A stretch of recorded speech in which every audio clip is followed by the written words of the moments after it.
Professor Nageswararao alias youtuber Nageshwar.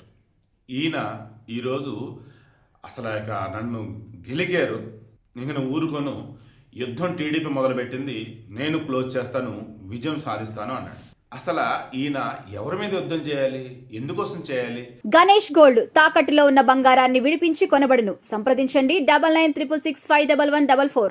అసలు నేను గతంలో ఏం చేశాడు ఏంటి అని చెక్ చేసినప్పుడు ఈరోజు సోషల్ మీడియా అంతా కూడా ఆయన గతంలో మాట్లాడినటువంటి మాటల్ని వీడియోలో మొత్తం ముందు పెట్టేస్తున్నారు.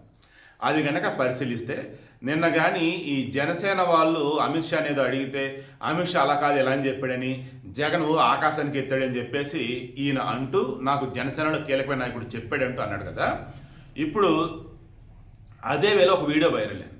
ఆ వీడియోలో వైరల్ అయిన ప్రకారం చూస్తే అసలు ఆ వేలో ఇంతవరకు వైసీపీలు ఎవరూ చెప్పలే, బట్ ఈయన మాత్రం చెప్పేశాడు. అంటే ఎవరికి రాని సమాచారం ఈయనకి వస్తుందా, లేక ఈయన ఏదన్నా వేరే ఏమైనా మనోనేతృత్వం తీసుకుంటున్నాడా అన్నది తెలియదు. నిన్న చూశాను ఏదో టీవీలో డిబేటు, ఆంధ్రజ్యోతి ఇలా వచ్చింది అనగానే అలా వచ్చిందా, సోర్స్ ఉందా, ఎవరు చెప్పారు ఏంటి అంటూ మంచి ప్రతిభా పాఠం ఉన్నటువంటి వ్యక్తి ఈరోజు కొంతమంది కామెడీ అయిపోయాడు. పాపం నాకు నిజంగా కొంచెం బాధ అనిపించింది.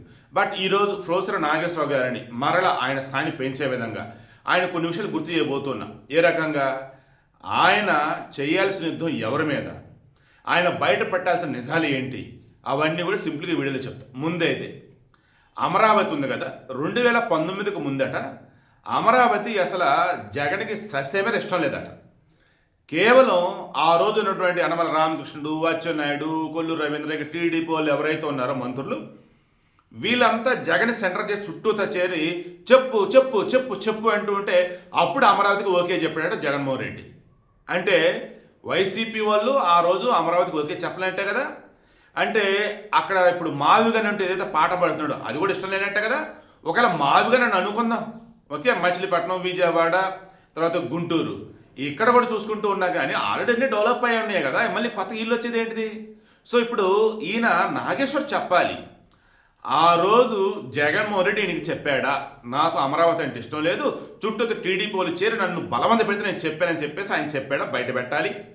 రెండు వైసీపీ వాళ్ళు చెప్పాలి, అసలు జగన్కి ఇష్టం లేదు, మాకు ఇష్టం లేదు, కానీ టీడీపీ వాళ్ళు అన్నారు కదా 2019లో ఓట్ల కోసం వెళ్ళాలి కదా, గెలవాలి కదా, గెలిచాక మేమేంటో చూపిస్తాం, గెలిచాం, చూపించాం, మాకు ఇష్టం లేదు అమరావతి అని చెప్పేసి. పోనీ 3 రాజధానులు చేశారా, ఏం చేశారు? పోనీ ఆ పోలవరం కంప్లీట్ చేశారా, ఏం చేశారు? ఇవన్నీ పక్కన పెట్టినట్టయితే వైఎస్ వివేకానంద రెడ్డి మరణించిన తర్వాత, అఫ్ కోర్స్ ఆయన ఘోరంగా చంపిన తర్వాత ఈ 7 సంవత్సరాల పాటు వైసీపీలు అసలు ఏం జరిగింది, ఆయన హత్యకు సంబంధించి ఆ రోజు ఏం మాట్లాడారు, తర్వాత ఏం జరిగింది ప్రొఫెసర్ నాగేశ్వర్ చెప్పాలి, ఆయన విశ్లేషణ చేయాలి. తర్వాత అమరావతికి సపోర్ట్ అని ఉంటూనే 3 రాజధానులు 3 మొక్కలు ఆడాడు, అది ఎందుకంటే జగన్మోహన్ రెడ్డి చెప్పాలి, ఈయన విశ్లేషణ చేయాలి. తర్వాత సొంత తల్లిని చెల్లిని బయటకు నెట్టేసి ఘోరంగా వాళ్ళ వైసీపీ వాళ్ళే పేటీఎం బ్యాచ్ బూతులు మాట్లాడుతూ ఉన్న జగన్ స్పందన ఎందుకు లేదు? మాట్లాడాలి, ఈయన నాగేశ్వరం మాట్లాడాలి, అనాలిసిస్ చేయాలి. ఇక అన్నిటికి సంబంధించిన తెలంగాణ మేధావి అయ్యుండి ఆంధ్రాకి సంబంధించినటువంటి వీడియోల మీద ఎందుకు స్పందిస్తున్నాడు, పోనీ ఆ టాపిక్ ఎందుకు స్పందిస్తున్నాడు ఏంటి అన్నప్పుడు మనమంతా ఒకటే అంటున్నాడు. ఆ రకంగా ఈయన ఏ రోజైనా అలా ఉన్నాడా? ఆయన తెలంగాణ మేధావి అనేటువంటి ట్యాగ్ ఏంటి? మేధావికి అక్కడ మేధావి ఇక్కడ మేధావి అని ఉంటుందా? రవీంద్రనాథ్ ఠాగూర్, గాంధీ, నెహ్రూ, సుభాష్ చంద్రబోస్, వివేకానంద వీళ్ళకి పాంత్రాలు ఆపాదిస్తారా? లేదులేండి, ఆయన అంత గొప్పని కాదు నేను అని నేను ఎప్పుడైనా చెప్పాడా? సో సింపుల్గా ఈరోజు అడుగుతున్నాను కదా, జగన్మోహన్ రెడ్డి హయాంలో ప్రకృతి విధ్వంసం ఏ రకం జరిగింది? ఏ రోజు నేను నాగేశ్వరం నోరెత్తాడా? పోనీ అప్పుడు నోరెందుకు ఎత్తలేదు, ఇప్పుడు నోరెత్తమనండి. ప్రాజెక్టుల విషయంలో ఎక్కడైనా జగన్మోహన్ రెడ్డి కంప్లీట్ చేశాడా? ఆ రోజు మరి ఆయన నోరెందుకు ఎత్తలేదు ప్రొఫెసర్ నాగేశ్వర్? కొన్ని ఈరోజు మాట్లాడమని చెప్పండి. ఇలా చెప్పుకుంటూ పోయినట్టయితే 2 దఫాలుగా మంత్రులు మార్చి ఆయన సాధించిందండి జగన్మోహన్ రెడ్డి, చెప్పమనండి. రాజధానుల పేరుతో రాష్ట్రాన్ని ఎలా విధ్వంసం చేశాడు చెప్పమనండి. వైజాగ్ అడ్మినిస్ట్రేటివ్ క్యాపిటల్ అన్నట్టుగా అక్కడ వచ్చేసి బుల్డోజర్ సంస్కృతితో ల్యాండ్ ఏరియాని కబ్జాలు చేశారు ఏంటి వైసీపీ వాళ్ళు. ఆ రోజు అక్కడ ఉన్న జనాలు ఎంత ఇబ్బంది పడుతున్నారు ప్రొఫెసర్ నాగేశ్వర్ చెప్పండి మీరే. ఇలా చెప్పుకుంటూ పోతే ఈరోజు చాలా ఉన్నాయి. వైసీపీ హయాంలో అసలు ఏం జరిగింది మీరు నమ్ముతారో లేదో నేను బాగా క్రాస్ చెక్ చేసా. ఒకానొక సమయంలో ప్రొఫెసర్ నాగేశ్వరం కూడా ఘోరంగా వేధించారు ఈ వైసీపీ అండ్ పేటీఎం బ్యాచ్.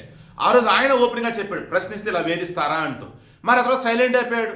ఎగాని ఈరోజు కుటుంబ ప్రభుత్వం వచ్చాక ఫుల్ ఫ్రీడమ్ వీళ్ళు ఇచ్చారు.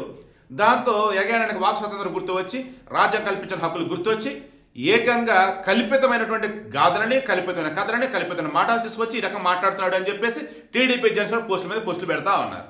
దానికి మరలా ఆయన ఏమంటాడు, నా అహం దెబ్బతింది, కరెక్ట్ వర్డ్ అది నాకు తెలీదు, కానీ ఆయన ఏమన్నాడంటే, నేను బేషరతుగా సస్పెన్షన్లు పోకుండా నా వ్యాఖ్యలు వెనక్కి తీసుకున్నా, అక్కడితో వదిలేయాలి, కానీ నన్ను తిడుతున్నారు, నన్ను పేటీఎం కూలీ అంటున్నారు, నేను వైసీపీ ఏజెంట్ అంటున్నారు, నన్ను నానా రకాలుగా మాట్లాడుతున్నారు, కాబట్టి నేనేంటో చూపిస్తా అన్నాడు. సో టీ కప్లో తుఫానులాగా ఈయన మాటలను తీసుకుందామా, లేక మేధావి కాబట్టి అసలు ఆంధ్రప్రదేశ్లో ఏం జరుగుతుందంటే మొత్తం బయట పెడతాడని అనుకున్నట్టయితే బయట పెట్టాల్సింది మొత్తం ఎవరిది? జగన్మోహన్ రెడ్డిది, వైఎస్ ఫ్యామిలీది.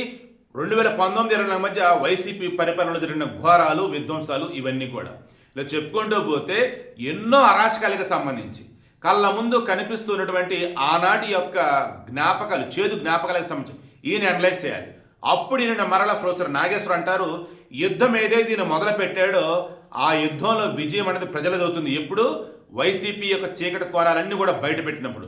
ఎస్, కూటమి ప్రభుత్వానికి సంబంధించి చెడు ఏమన్నట్టు చెప్పండి, జనాలు డిస్కస్ చేస్తారు, నేను కూడా డిస్కస్ చేస్తా, కానీ ఆ రకంగా ఏమైనా ఉన్నా లేకున్నా ఆడి గురించి మనకు వద్దులే అన్నట్టు సొంతంగా ఏదో కనుక మీరు చేసుకుంటా పోయినట్టయితే దానివల్ల మీరు నవ్వులు పాలు కాక తప్పదు. ప్రొఫెసర్ గారు, ఇప్పటికైనా మీ మీద రెస్పెక్ట్తో నేను చెప్తూ ఉన్నాను.